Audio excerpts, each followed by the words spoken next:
মোদি গেল আমেরিকা, তার ছক্কা গেল প্রফেসর ইউনুস বাংলাদেশে বৈশা বাংলাদেশের কৌশলগত এবং কূটনৈতিক সক্ষমতা আন্তর্জাতিক অঙ্গনে নতুন উচ্চতায় পৌঁছেছে এই গত কয়েকদিনে। বিশ্বব্যাপী প্রযুক্তিগত এবং রাজনৈতিক অগ্রগতির কেন্দ্রবিন্দুতে বাংলাদেশ এখন একটা গুরুত্বপূর্ণ খেলোয়াড় হিসেবে আবির্ভূত হয়ে গেছে। ইলন মাস্কের সাথে আমেরিকাত গিয়ে মোদি মিটিং করেছে, আর তার কয়েক ঘন্টা আগে প্রফেসর ইউনুস ইলন মাস্কের সাথে মিটিং করেছে। আমরা মোদির আমেরিকা সফরের সাথে প্রফেসর ইউনুসের ইলন মাস্কের মিটিংয়ের একটা তুলনামূলক আলোচনা করব। ইলন মাস্ককে যারা চিনেন না, আর কেন ইলন মাস্ক আগামীর বিশ্ব রাজনীতিতে গুরুত্বপূর্ণ তা একটু আলোচনা করে নিই। ইলন মাস্ক টেসলা কোম্পানির মালিক, ও শুধু প্রযুক্তি উদ্যোক্তা না, এখন বিশ্ব রাজনীতির একটা গুরুত্বপূর্ণ চরিত্রে পরিণত হয়েছে। এর কারণ হইতেছে ব্যবসায়ী স্বার্থ, প্রযুক্তির উপর আধিপত্য এবং আন্তর্জাতিক কূটনীতিতে তার ক্রমবর্ধমান প্রভাব। স্পেস এক্স এবং মহাকাশে সে রাজত্ব করে। মহাকাশ এখন ভূ রাজনীতির গুরুত্বপূর্ণ অংশ এবং ইলন মাস্ক এটার কেন্দ্রে আছে। স্পেস এক্স মার্কিন যুক্তরাষ্ট্রের জন্য মহাকাশে আধিপত্য বজায় রাখার অন্যতম প্রধান হাতিয়ার। ওর স্টারলিংক বলে স্যাটেলাইট ইন্টারনেট পরিষেবা আছে, ভূ রাজনীতিতে গুরুত্বপূর্ণ হয়ে উঠছে। ইউক্রেন যুদ্ধের সময় স্টারলিংক রাশিয়ার বিরুদ্ধে ইউক্রেনের যোগাযোগ ব্যবস্থা সচল রাখার মূল ভিত্তি ছিল। স্পেস এক্স বর্তমানে চীনের মহাকাশ প্রকল্পের বড় প্রতিদ্বন্দ্বী এবং মার্কিন সামরিক বাহিনীর সাথে গভীরভাবে সংযুক্ত। যে কোনো দেশের যোগাযোগ এবং তথ্য প্রবাহ নিয়ন্ত্রণ করতে পারা মানে রাজনৈতিক শক্তি অর্জন করা। স্টারলিংক এখন বিশ্বজুড়ে স্বাধীন ইন্টারনেট সংযোগ দেওয়ার একটা গুরুত্বপূর্ণ হাতিয়ার। এটা এমন একটা প্রযুক্তি যা সরকার চাইলেও পুরোপুরি নিয়ন্ত্রণ করতে পারবে না, ফলে এটা ক্ষমতার ভারসাম্য বদলে দিতে পারে। এই জন্যই ইন্ডিয়া এটা নিতে চায় না। বাংলাদেশে জুলাই যদি স্টারলিংক থাকলে নিয়ে, তাহলে আমরা আরও 7 দিন আগে হাসিনাক জয় বাংলা করে দিতে পারতাম। ইন্টারনেট বন্ধ করে এসে কয়েকদিন এক্সট্রা লাইফ পাইছিল। এই পৃথিবীর যে শক্তির ভবিষ্যৎ, এনার্জি, এটা নির্ভর করবে কার্বন মুক্ত জ্বালানির উপরে। সেইখানে ইলন মাস্কের টেসলা এটা অগ্রগামী। বৈদ্যুতিক গাড়ি শিল্পের নেতৃত্ব দিয়া ওই ফসিল ফুয়েল মানে পেট্রোল, তেল, কেরোসিন ইত্যাদি এটার ভিত্তিক যে অর্থনীতি, এটাকে চ্যালেঞ্জ করছে সে। চীন, আমেরিকা, ইউরোপ, ভারত সবাই চায় টেসলার প্রযুক্তি এবং বিনিয়োগ, ফলে এই দেশগুলোর উপরে সে প্রভাব বিস্তার করতে পারে। টেসলা ইতিমধ্যে চীনে বিশাল কারখানা গড়ে তুলছে, তাকে চীন অর্থনীতির সাথে গভীরভাবে সংযুক্ত করছে। এটা ছাড়াও কৃত্রিম বুদ্ধিমত্তা মানে আর্টিফিশিয়াল ইন্টেলিজেন্স, এইটাই হইতেছে ভবিষ্যতের প্রযুক্তি। আগামী বিশ্ব রাজনীতির অন্যতম শক্তি হবে আর্টিফিশিয়াল ইন্টেলিজেন্স, যেখানে ইলন মাস্ক একটা বড় খেলোয়াড়। এক্স এআই নামে একটা নতুন এআই কোম্পানি করেছে, যা ওই যে ওপেন এআই, চ্যাট জিপিটি শোনেন না, আর গুগলের সাথে প্রতিযোগিতা করছে। তার নিউরালিক বলে একটা প্রকল্প আছে, মানুষের মাথার সাথে, ব্রেনের সাথে, মগজের সাথে কম্পিউটারের যোগাযোগ। মানে আপনি চিন্তা করবেন না, লেখা হয়ে যাবে কম্পিউটারে। হ্যাঁ, এটা সামরিক এবং গোয়েন্দা অপারেশনে ভবিষ্যতে খুব গুরুত্বপূর্ণ হতে পারে। কৃত্রিম বুদ্ধিমত্তার নীতি এবং ব্যবহার নিয়ন্ত্রণে মাস্কের প্রভাব সরকারগুলো থেকেও বেশি হয়ে উঠতে পারে। এটা ছাড়া সোশ্যাল মিডিয়া এবং রাজনৈতিক প্রভাব আছে। টুইটার ছিল না, আছে না, আগে নাম ছিল টুইটার, এখন এক্স হয়েছে। এটার মালিক কিন্তু ইলন মাস্ক। গণতন্ত্র, তথ্য প্রভাব এবং রাজনৈতিক প্রচারে সোশ্যাল মিডিয়া এখন মূল অস্ত্র। আপনারা তো দেখেছেন, আমরা তো ইউটিউব আর ফেসবুক দিয়ে হাসিনার আধা জয় বাংলা করে দিছি। তো এই টুইটার কি না রাজনৈতিক বিতর্কের কন্দেমন্দিতে চলে আসছে। বিশ্বজুড়ে জনমত তৈরিতে টুইটারের বিশাল ভূমিকা আছে, যেটা এখন তার নিয়ন্ত্রণে। মার্কিন প্রেসিডেন্ট নির্বাচন, ব্রিটেনের নির্বাচন, ভারতের নির্বাচন, এমনকি বাংলাদেশের এই বিপ্লবেও পাকিস্তানের পরিস্থিতিতে টুইটারের প্রভাব আছে। এটা ছাড়া বিশ্ব কূটনীতিতে মাস্কের সরাসরি ভূমিকা আছে। অনেক সময় মাস্ক এমন কূটনৈতিক কাজ করে যা সাধারণত রাষ্ট্রনায়করা করে থাকে। ইউক্রেন যুদ্ধের সময় মার্কিন সরকার এবং ইউক্রেন মাস্কের স্টারলিংক ব্যবহারের উপর নির্ভর করেছিল, আগেই তো বলছি। মধ্যপ্রাচ্যে তার টেসলা এবং স্পেস এক্সের বিনিয়োগের কারণে সৌদি আরব, কাতার, তারপরে সংযুক্ত আরব আমিরাত, এটার সাথে তার ঘনিষ্ঠ সম্পর্ক তৈরি হয়েছে। চীনের সাথে তার অর্থনৈতিক সম্পর্ক গভীর। বেজিং আর ওয়াশিংটনের মধ্যে উত্তেজনা থাকলেও ইলন মাস্কের ব্যাপারে দুই পক্ষই মহব্বত দেখায়। আমেরিকান রাজনীতিতে ইলন মাস্কের প্রভাব দ্রুত বাড়তেছে। প্রকাশ্যে রিপাবলিকান দল এবং ডোনাল্ড ট্রাম্পের সমর্থন করছেন তিনি। মার্কিন রাজনৈতিক মঞ্চে গুরুত্বপূর্ণ করে তুলছে তাকে। আমেরিকার প্রযুক্তি খাত এখন বড় অংশ মাস্কের হাতে, যা তাকে রাজনীতিবিদদের উপর প্রভাব বিস্তারের সুযোগ করে দিছে। তাই আগামী দিনে আন্তর্জাতিক রাজনীতিতে ইলন মাস্কের ভূমিকা অনেক রাষ্ট্রনায়কের চাইতেও বেশি গুরুত্বপূর্ণ হতে পারে। এই জন্যই প্রফেসর ইউনুসের সাথে ইলন মাস্কের মিটিংটা গুরুত্বপূর্ণ। কি আলোচনা হয়েছে? বাংলাদেশের স্টারলিংক আসিচ্ছে। এইটা বাংলাদেশে গ্রামীণ জনগোষ্ঠী, নারী উদ্যোক্তা এবং তরুণদের ক্ষমতায়ন করতে পারে। প্রফেসর ইউনুসের একটা গ্রামীণ ফোন নিয়ে একটা এক্সপিরিয়েন্স আছে। এই স্টারলিংকের সাথে গ্রামীণ ফোন এবং এই গ্রামীণ ইন্টারনেট কমিউনিকেশন এইটার সাথে যুক্ত হয়ে যাবে। প্রফেসর ইউনুসের একটা থিওরি আছে, কিভাবে উন্নত প্রযুক্তি ব্যবহারের মাধ্যমে দরিদ্র এবং প্রান্তিক জনগোষ্ঠীকে অর্থনীতির মূল ধারায় নিয়ে আসা যায়। এবং এই ধারণা ইলন মাস্ক খুব খাইছে, খুব আগ্রহ সহকারে শুনছে এবং বাংলাদেশে উদ্যোগের প্রশংসা করছে। এবং ইলন মাস্ক যারা এখানে মিটিংয়ে ছিল আমি তাদের কাছে শুনছি এমন শ্রদ্ধার সাথে প্রফেসর ইউনূসের সাথে কথা বলছে সেটা তুলনাবিহীন। এবং আমরা পরবর্তীতে দেখব মোদির সাথে কেমনে কথা বলছে। এটা ছাড়াও ইলন মাস্ক তার বাংলাদেশ সফরে আগ্রহ প্রকাশ করছে। আন্তর্জাতিক পর্যায়ে বাংলাদেশের গুরুত্বকে প্রতিষ্ঠিত করবে ইলন মাস্ক যদি আসে। এইটাই প্রমাণ করে যে বিশ্ব প্রযুক্তি অঙ্গনের অন্যতম প্রধান নেতা বাংলাদেশকে গুরুত্ব সহকারে বিবেচনা করতেছে। এই বৈঠকের সফল আয়োজনের পিছনে ছিলেন আমার গুরু খলিল ভাই এবং স্পেসএক্সের global engagement advisor Richard Griffiths. তারা ওয়াশিংটনে বৈঠকের এমন সময়টা এমনভাবে নির্ধারণ করছে, আলোচনার কাঠামো তৈরি করছে যাতে এটা মোদির ওয়াশিংটন সফরের সাথে একই সময় হয়। এটা ছিল একটা খুবই কৌশলগত সিদ্ধান্ত যা ভারতের প্রভাবকে পাশ কাটায় বাংলাদেশের অবস্থানকে শক্তিশালী করছে।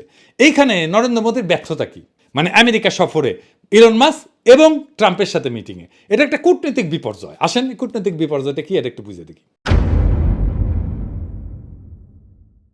ইলন মাস্কের সাথে মোদির বৈঠকটা প্রতীকী এবং সৌজন্যমূলক, এর বেশি কিছু ছিল না। আলোচনায় নানা কিছু আসছে কিন্তু কোনো বড় তাৎপর্যপূর্ণ সিদ্ধান্ত হয়নি। ভারতের চূড়ান্ত সিদ্ধান্তহীনতা এবং দফায় দফায় বাধার কারণে স্টারলিংসের ভারতে প্রবেশ অনিশ্চিত, যাচ্ছে না। আপনি মোদির সাথে ইলন মাস্কের মিটিংয়ের ইলন মাস্কের হাতের ভঙ্গিটা দেখেন, এইটা সে বড় কইরা দেখেন, এই যে এইরকম করে বসছে না, দেখেছেন? এই যে ভঙ্গি, এটা পাওয়ার আর কন্ট্রোল। তার মানে ওই মিটিংয়ের মাস্টার ইলন মাস্ক। সব পাওয়ারফুল মানুষ অবচেতনে এইভাবে হাতের ভঙ্গি করে আরেকজনের সাথে কথা বলার টাইমে। আপনিও যখন পাওয়ারফুল হবেন তখন দেখবেন আপনার হাতে কে হয়ে গেছে। আমরা কয়েকটা নেতার ক্ষেত্রে দেখি, এই যে স্যার এরদোগান দেখেছেন, অ্যাঙ্গেলা মার্কেল, এমনকি হিটলার দেখেছেন, এক্সট্রিমলি পাওয়ারফুল নেতা। ট্রাম্প, তাহলে বুঝেছেন ওই মিটিংয়ের মাস্টারকে। এখন দেখিচ্ছি আমার ক্ষুদ্র ভ্রাতার ভগিনীরা ইঙ্কা করে হাত রেখেছে, আমি কলে দেখবার পারিচ্ছি। যাই হোক, টেস্ট করিচ্ছে ক্যাঙ্কা হবে পাওয়ারফুল এলে এসে। আমরা টেসলার ফ্যাক্টরি বাংলাদেশে আনতে বলবো। মোদির জন্যে ইলন মাস্কের সাথে ব্যর্থ আলোচনাই না, বরং ওয়াশিংটনে মার্কিন প্রেসিডেন্ট ডোনাল্ড ট্রাম্পের সাথে তার বৈঠকও চরম হতাশার। মোদি চাইছিল ভারতীয় পণ্যের জন্য শুল্ক ছাড় এবং মার্কিন পণ্যের জন্য ভারতের শুল্ক কমানো। হ্যাঁ, কিন্তু ট্রাম্প ভারতীয় পণ্যের উপরে নতুন করে শুল্ক আরোপের সিদ্ধান্ত ঘোষণা করছে। এটা মোদির জন্য বড় ধাক্কা। মোদি চাইছিল বাংলাদেশকে নিয়ে নেতিবাচক প্রচারণা চালাতে, কিন্তু ট্রাম্প স্পষ্টত বিষয়টা এড়ায় গেছে। এটা প্রমাণ করে যে বাংলাদেশ বিরোধী প্রচারণা আর আগের মতো আমেরিকান সমর্থন পাচ্ছে না। আর একটা গুরুত্বপূর্ণ ব্যাপার ঘটছে, চীন প্রসঙ্গে নীরবতা। মোদি আশা করছিল যে ট্রাম্প চীনের বিরুদ্ধে কঠোর মন্তব্য করবে যা ভারতের জন্য কৌশলগত সুবিধা দেবে, কিন্তু ট্রাম্প একবারও চীনের বিরুদ্ধে কোনো কথা বলেনি, যা ভারতের ইন্দো প্যাসিফিক নীতির জন্য একটা বড় ধাক্কা এবং মোদির জন্য একটা অপমানজনক কূটনৈতিক আচরণ ছিল। মানে মোদি যতবার গেছে মার্কিন রাষ্ট্রপতি আগায় যেয়ে তাকে নিয়ে আসছে। এটা কিন্তু কূটনীতিতে একটা বড় জিনিস। রাষ্ট্রপতি আগায় যায় তার ভিতরে নিয়ে আসবে। মোদির সফরের সময় তার জন্য আনুষ্ঠানিক অভ্যর্থনা দেওয়া হয়নি, আগে দেওয়া হয়েছে। ফলে ট্রাম্প প্রশাসনে প্রধান দরজা দিয়ে না, পাশের প্রবেশদ্বার দিয়ে প্রবেশ করছে, যার প্রতীকী অর্থে একটা কূটনৈতিক অবমাননা এবং পরাজয়। একই সময় ওয়াশিংটনে বাংলাদেশের পক্ষে কৌশলগত সাফল্য এসেছে, যেখানে ভারত কূটনীতিকভাবে পিছায় পড়ছে। বাংলাদেশের জন্য এটা একটা নতুন কূটনৈতিক এবং প্রযুক্তিগত বিজয়। প্রফেসর ইউনূসের মতো নেতারা আমাদের দেশের ভাবমূর্তিকে বিশ্ব দরবারে উজ্জ্বল করছেন। তার এই উদ্যোগ শুধু প্রযুক্তি না, বরং অর্থনৈতিক প্রবৃদ্ধি, সামাজিক অন্তর্ভুক্তি এবং ডিজিটাল স্বাধীনতার দিক থেকেও নতুন দিগন্ত উন্মোচন করছে। অন্যদিকে মোদির ব্যর্থতা দেখাই দিছে শুধু বড় কথা বললেই কূটনৈতিক সাফল্য আসে না, কার্যকর কৌশল এবং দূরদর্শী নেতৃত্ব ছাড়া আন্তর্জাতিক রাজনীতিতে টিকে থাকা কঠিন। দুনিয়া বড় কঠিন হয়ে গেছে। আজ বাংলাদেশ যেখানে তার শক্তি এবং সক্ষমতা দেখাচ্ছে, ভারত সেখানে বারবার নিজেদের ব্যর্থতার প্রমাণ দিচ্ছে। আমাদের উচিত এই সাফল্যকে সাথে নিয়ে দেশের অঙ্গনে বিপ্লবী শক্তির অবস্থানকে আরও সুদৃঢ় করা।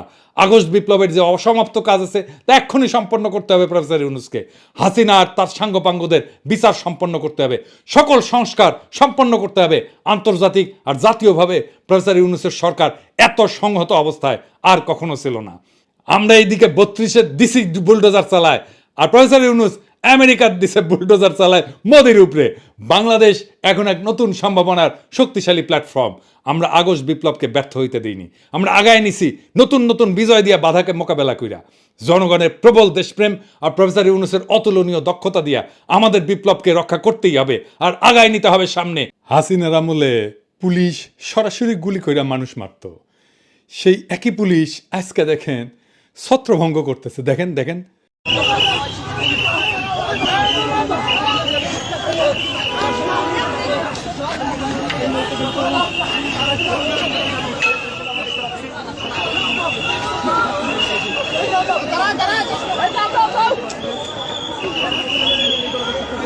দেখেছেন, কারো শরীর স্পর্শ করতেছে না, খালি সাউন্ড করতেছে। জিন্দেগিতে চিন্তা করেছিলেন হাসিনার জাউরা ঠোলা এইভাবে পুলিশ হয়ে উঠবে? ভাবেন নাই, কিন্তু হয়েছে। পুলিশের দুইজন নেতৃত্বে, খোদাবক্স ভাই আর বাহার ভাই, দুজনেই বাংলাদেশের জনগণের তরফ থেকে আমার সালাম আর কৃতজ্ঞতা গ্রহণ করেন। আপনারা এক অসাধ্য সাধন করছেন। যেই পুলিশ সদস্যকে দেখা যাইতেছে এই ভিডিওতে, ওনারা আইডেন্টিফাই করেন, প্রমোশন দেন, পুরস্কৃত করেন, জাতির সামনে পরিচয় করায় দেন। এই পুলিশ সদস্যকে জিটি পাবেন, বুকে জড়ায় ধরবেন, না খিলে ছাড়বেন না, এক কাপ চা হইলে খিলাবেন। এবার আসেন আজকের আলোচনায়। এই যে খেলা হবে, এই স্লোগান তো দিছিল শামীম ওসমান, তাই না? 24 তারিখের পরে আসো খেলবো, খেলা হবে, খেলা হবে। 24 তারিখের পরে খেলা হবে। তুই, তোর খালেদা জিয়া, তোর জামাত, তোর হেফাজত সব নিয়ে আমরা খেলবো। 24 তারিখের পর খেলা হবে। তো খেলা শুরু হওয়ার আগেই আওয়ামী লীগেরা ভাগলো। সাহস থাকলে দেশে আয় বইলে অতি বীরত্বের সঙ্গে হেলিকপ্টারে পলাইলো তার নেত্রী। তাদের তীর্থভূমি ধানমন্ডি 32 নাম্বার জয় বাংলা করে দেওয়ায় ওরা এতিম। এখন ওখানে নতুন বাপ দরকার। দেখেন আমেরিকাত তারা মোদির নামে স্লোগান দেয়। Welcome welcome Modiji Modiji we are for Modiji we are for Modiji we support Modiji Modiji we support মোদিজি মোদিজি। হ্যাঁ, দেখেছেন, শুধু স্লোগান হইলে বুঝতাম যে মুখ ফুসকা ফট করে কয়ে দিছে, তা না, তারা ব্যানারও লিখে আনিছে। তার মানে এটা চিন্তা করে স্লোগান দেওয়া। দেখেছেন, দুনিয়ার কোন রাজনৈতিক দল আছে আর এক দেশের রাজনৈতিক নেতার নামে স্লোগান দেয়? নাই। আওয়ামী লীগ কি বাংলাদেশের দল না? তবে তারা কেন মোদির নামে স্লোগান দেয়? আওয়ামী লীগ কি তাইলে বাংলাদেশের দল তো না, ওরা মোদির নামে স্লোগান দেয়, ওটা ইন্ডিয়ার দল। তো মোদির নামে কেন স্লোগান দেয় সেটা বুঝতে হইলে আপনার ওই হার্পিক মজুমদারের একটা ক্লিপ দেখা লাগবে ইন্ডিয়ান টিভি। অবশ্য উপরি হিসেবে আপনি দেখবেন বাংলাদেশ নামের এই ভূখণ্ডের উপরে, এই রাষ্ট্রের উপরে তাদের এই আওয়ামী লীগারদের কি বিপুল ঘৃণা। আগে শুনেন। প্লিজ প্লিজ একটা কথা আমি আপনাকে অনুরোধ করি, বাঙালির সাথে বাংলাদেশিদেরকে মেলাবেন না। বাঙালির একটা সত্তা রয়েছে, বাঙালির একটা আত্মমর্যাদা রয়েছে, বাংলাদেশিদের কোনো আত্মমর্যাদা নাই। এদেরকে বলবেন বাংলাদেশি। দাদা বুঝতে পারছি আপনার আপনি বাংলাদেশি বলবেন, আপনি বাঙালি বলবেন না। এদের কোনো জাত নাই, এদের কোনো জাত পরিচয় নাই। এরা নিজের পিতার ঘর ভেঙে ফেলে, এদের কিসের জাত পরিচয়? কিসের জাত পরিচয় এদের? যে তার পিতার ঘর ভেঙে ফেলে, যে তার ঐতিহাসিক স্থান ভেঙে ফেলে, তাদের জাত পরিচয় কি? এরা যেই পাতে খায় সেই পাতে হাগে। আপনি তাদেরকে মুক্তিযুদ্ধের সময় কলকাতা তাদেরকে কি করেছে, ইন্ডিয়া তাদেরকে কি করেছে সব ভুলে গেছে এই বেঈমানের জাত। আমি ঘৃণা বোধ করি যে আমি এই দেশে জন্মেছি, আমি ঘৃণা বোধ করি। আমার কাছে মনে হয় এই দেশকে, মানে এইখানে একটা যুদ্ধ শুরু হয়ে গেছে। এই যুদ্ধে এখন আমাদেরকে স্বাধীন করবার পালা। অস্ত্র হাতে নামতে হবে, এখানে গেরিলা যুদ্ধ করতে হবে, এখানে আমাদেরকে ট্রেনিং নিতে হবে। দেখেছেন, যুদ্ধ করবি, গেরিলা যুদ্ধ করবি। আবার তীর্থভূমি বাঁচাইতে আসলে উনি বুঝলাম ইনি সাহস আছে কি আছে আর জীবনে, মরে গেলে আড্ডি ছিঁড়ে গেলে তা না আসলে হইনি না, তা আসলেও না কে? কারণ ওই হ্যাডমটা নাই, কখনো ছিল না। 1971-ও হ্যাডম ছিল না। ইন্ডিয়ারে বাপ ডেকে নিয়ে এসেছিল, এখনো ইন্ডিয়ারে বাপই ডাকা লাগে। ওই প্রোগ্রামের অ্যাঙ্কার আবার বলে কি 1971-এর মতো ইন্ডিয়াকে সাহায্য করতে হবে। শুনেন। কিন্তু এবার কি তাহলে আবার ভারতের কাছে সাহায্য চাওয়ার দিন এগিয়ে এসেছে? কারণ এই মুহূর্তে দাঁড়িয়ে স্বাধীন দেশ যদি কোনোভাবে সাহায্য না চায়, তাহলে একটা দেশ আরেকটা দেশের রাজনীতিতে গিয়ে সরাসরি নাক গলাতে পারে না।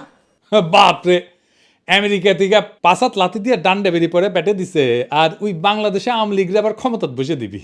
ওরে বাবা, গোয়াত নাই চাম, রাধাকৃষ্ণের নাম। তার মানে আওয়ামী লীগ আর এইসব থার্ড ক্লাস ইন্ডিয়ান চ্যানেল চায় বাংলাদেশের সামরিক হস্তক্ষেপ করে ইন্ডিয়া আবার হাসিনার হারানো রাজ্য উদ্ধার করে দিক। এই জন্যই আমেরিকাত মোদির নামে স্লোগান দিছে। আবার দেখান এডিটর সাহেব। Welcome welcome Modiji Modiji we are for Modiji we are for Modiji we are for Sheikh Hasina we are for Sheikh Hasina we support Modiji Modiji we support Modiji Modiji we support মোদিজি মোদিজি। আবার দেখেন সে কয় আমাদের নাকি লজ্জা নাই। হার্পিক মজুমদার কয় আমাদের কোনো লজ্জা বোধ নেই, কিচ্ছু নেই। আমরা আমাদের মহামনীষীদেরকে ঠিক এভাবে ট্রিট করি। মাত্র 6 মাস আগে পাখির মতো গুলি করে বাচ্চা বাচ্চা ছেলে মেয়েগুলোকে মাইরা ফেলাইলো, হেলিকপ্টার থেকে গুলি করলো। ব্লক রেট দিয়ে তুলে নিয়ে গেল, জাতিসংঘের রিপোর্ট আসলো, এর চাইতে বড় আন্তর্জাতিক প্রমাণ আর কি হইতে পারে? তাও ওদের লজ্জা নাই, বিন্দু মাত্র অনুশোচনা নাই, আবার উল্টে আমাদেরকে বলে লজ্জা নাই। কেমন জাউরা দেখেন। এইসব জাউরাদের জন্য গণতান্ত্রিক অধিকার চায় আবার অনেকে। ফ্যাসিস্টদের গণতান্ত্রিক অধিকার বা প্রোটেকশন দেওয়া হচ্ছে স্যার একটা সুশীল জাউরামো। একটা কথা আমাদের পরিষ্কার করে বোঝা উচিত, বাংলাদেশ রাষ্ট্রের ফ্যাসিজম বিচার করার আইন নাই। গণতন্ত্র সুশীলতা দিয়া আপনি ফ্যাসিজম ডিল করতে গেলে আপনি পরাজিত হবেন, লিখে রাখেন। আপনি মরিছেন ফ্যাসিস্টের সাথে সুশীলতা করতে গেলে, মরিছেন। আমলি কি সেটা আপনারা দেখা, এটা ছোট ক্লিপ দেয়া।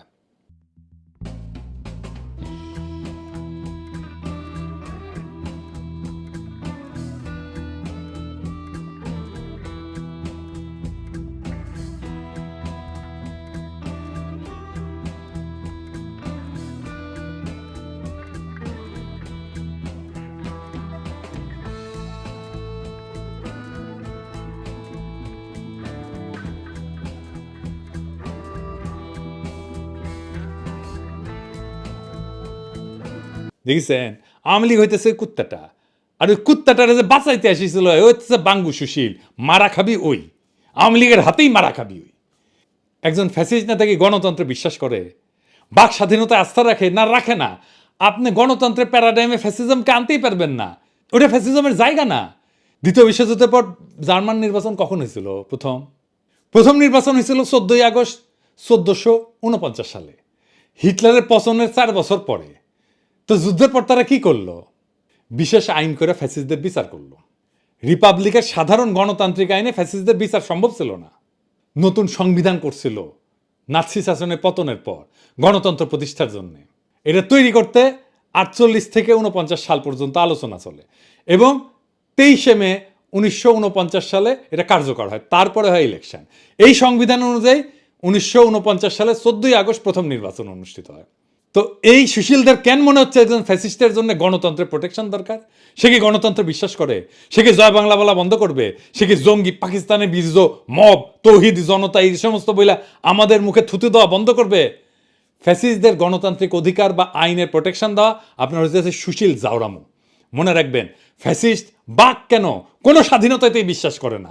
সে আপনার গণতান্ত্রিক উদারতার সুযোগ নিয়ে তার অগণতান্ত্রিক মতবাদ প্রতিষ্ঠিত করবে। এটাই ফ্যাসিস্ট। ফ্যাসিস্টের কোনো বাক স্বাধীনতা নাই, কোনো গণতান্ত্রিক আইনি অধিকার নাই। ফ্যাসিস্টকে সাধারণ নাগরিক বা মানুষ হিসাবে ডিল করতে গেলে আপনি বিপদে পড়বেন। আমাদের পরিষ্কার হইতে হবে যে উগ্র হিন্দুত্ববাদ আর বাঙালি জাতীয়তাবাদ একই জিনিস। উগ্র হিন্দুত্ববাদ আর বাঙালি জাতীয়তাবাদ দুইটাই ফ্যাসিজম। এই প্রেক্ষিত সামনে রেখা বইমেলার ঘটনাটা দেখে আসেন। এই যে সব্যসাচীর টল দিল, সব্যসাচীর স্টল দেওয়া তো দূরস্থান, মুক্তভাবে ঘোরাফেরা করে কিভাবে ওই আমার বুঝে আসে না। তারপর কয়েকজন ছেলে সঙ্গত কারণে ভদ্র ভাষায় জবাবদিহি দাবি যখন করলো, সেই বাচ্চাদের চর মানলো, জয় বাংলার স্লোগান দিল, সামনে এই সাহস করতে আসছে। কারণ সে জানে বাংলাদেশের বাঙ্গু সুশীল জাউরাদের বাম্পার ফলন হয়েছে। সে জানে ইন্ডিয়ান মিডিয়ার প্রোটেকশন পাবে। সে জানে ইন্ডিয়ার দালাল বাঙ্গু সুশীলেরা আত্মগ্লানিতেই মরে যাবে এই ঘটনায়। গণতন্ত্র আর বাক স্বাধীনতার কথা বললে তাদের বিচি কান্দে উঠে যায়। আবার বলতেছি, গণতান্ত্রিক আইনে ফ্যাসিজম ডিল করা যায় না। তাহলে তো ফ্যাসিজম সরাইতে বিপ্লব লাগতো না, চুমা দিয়ে হারমোনিয়াম বাজায় সরাই দিতে পারতেন, ইলেকশন করে সরাই দিতে পারতেন, এত রক্ত তো দেওয়া লাগতো না। ফ্যাসিস্ট একটাই ভাষা বোঝে, তা হইতেছে মাইরের ভাষা। ওদের সাথে এই ভাষায় কথা বলতে হবে। সেই ভাষায় কথা বলছি আমরা 32 নম্বরে, দরকার হলে আবারও বলবো। এই যে কথা কামাল আমাকে নিয়ে কইছে আমি কেন দেশে আসি না। হ্যাঁ শুনান, এটা সে আমি কথা পাচ্ছি, যদিও আমি মানে পিনাকি অথবা মানে অন্য যারা আছে বিদেশি ওদের নিয়ে কথা বলতে খুব একটা স্বাচ্ছন্দ্য বোধ করি না। কারণ আমার কাছে মনে হয় যে ওনারা যদি প্রকৃতই দেশপ্রেমিক হতেন তাহলে তারা দেশে এসেই কথা বলতেন। দূরের থেকে অনেক কিছু বলা যাক, দেশে আসছেন না কেন ওনারা? কথা কামাল আসবো হ্যাঁ, এত তলা হইলে চলবে? আমার আগে দেশ ছাড়িছেন তারেক রহমান, উনি না ফিরলে আমি কেমনে ফিরি? আগে বেদ্যবি হয়ে যাবে না? আমারে যদি এতই দরকার হয় উনারে ফেরাও, তারপরে আমি যাই। আমি তো তোমার মতো বেদ্যব না, মুরব্বীদের সম্মান করি। উনি আসুক, তারপরে আমি যাবো শিশুর করিয়া। 32 নম্বরে বুলডোজার চালানোর পরে অনেক উত্তেজিত হইয়া টুঙ্গিপাড়া যাইতেছে। তো সেদিন দেখলাম একজন বাকশালী টুঙ্গিপাড়ায় গিয়া ভিডিও করিচ্ছে যে সাহস থাকলে আয় টুঙ্গিপাড়ায়, চ্যালেঞ্জ দিস না বাপ। আমরা করলে ডাবল জারমে জানি, উঠি মিছিল করে যাবি না কেউ ভ্যাংপ্যার। কোন রাজনৈতিক দল যদি নির্বাচনী ম্যানিফেস্টো প্রথম দফা রাখে নির্বাচিত হলে আকাশ থেকে বোমা মেরা টুঙ্গি পাড়া 32 নাম্বার করিয়া দিমু, তাহলে ওই দল কলে জিতবি। গণরায় নিয়ে কাম করবি। যদি সত্যি আওয়ামী লীগ করবার চাস তাহলে জাউরামু বন্ধ করিয়া অনুশোচনা করিয়া সমাজে মিশ, গেরিলা যুদ্ধ এক করে হান্দাই দিব টুঙ্গি পাড়া সহ। দেখে থাকে মোদির দিকে আর আসিছে গেরিলা যুদ্ধের হাউস নিয়া।